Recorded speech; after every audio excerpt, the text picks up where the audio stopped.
Hey, Steve here. What we're going to be talking about today is doing a more unusual style of bending, which is what I refer to as double bending, which is when you bend to two different notes.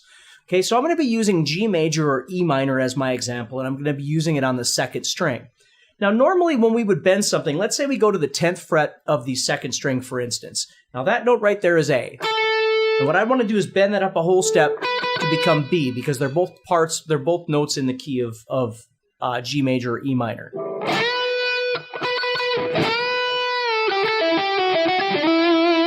So, I practice my usual bends, make sure the sound's right.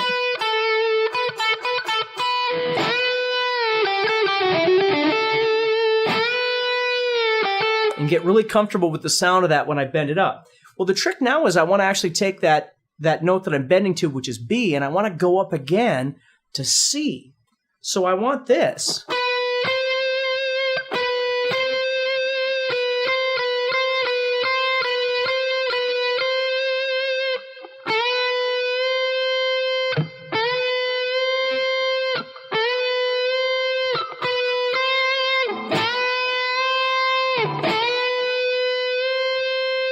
Now, it sounds really neat when you use it in context. Now, here's the problem, though. I've got to come back somehow. So what I like to do is I'll bend that up to the B, and then I'll bend it up to the C, but when I come back to the B, instead of just trying to drop it down, which sometimes is hard to do, let me show you. And again, I don't always get it accurate either, but if I go...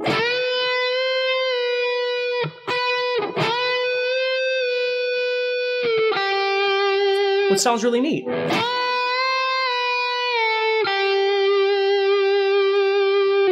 So you could just practice that over and over and over, trying to bend up to your B, just trying to do that, and then try and bend up to your B, and then hike up to the C. Just do that a few times, and then start trying to get back to that B again.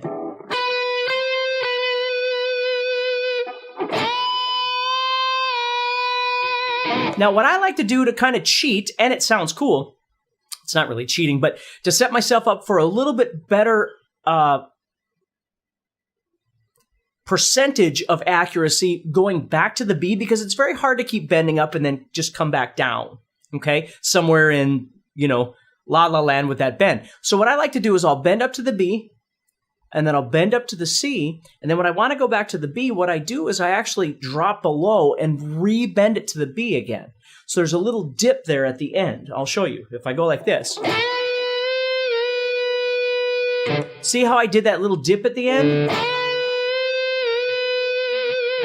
Because it gives me a chance to reset and use my ear, because I've got all this out of tune stuff until I get to the note that I'm looking for.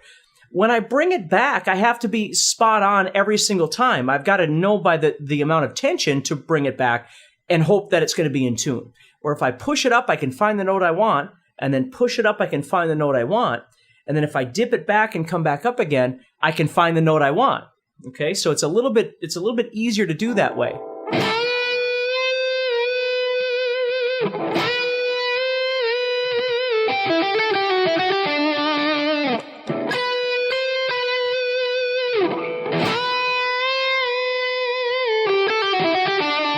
So it makes for really nice melodies.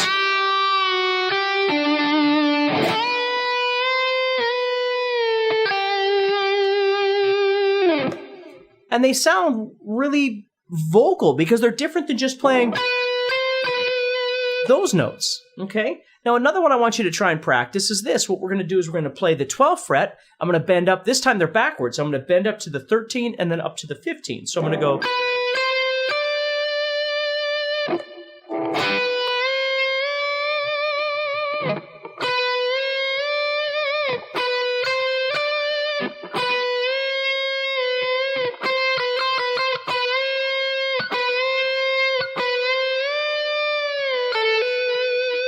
You see how weird that is?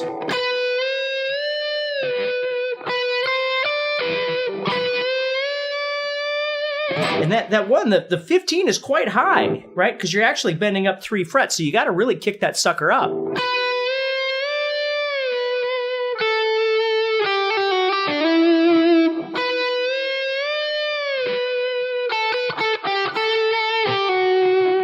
So it's kind of a neat thing, kind of different.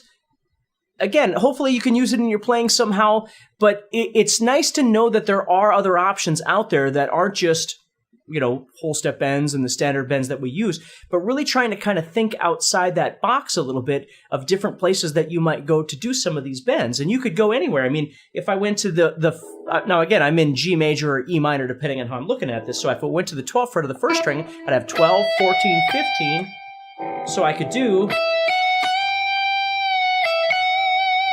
But if I want to get really adventurous, and it sounds really neat.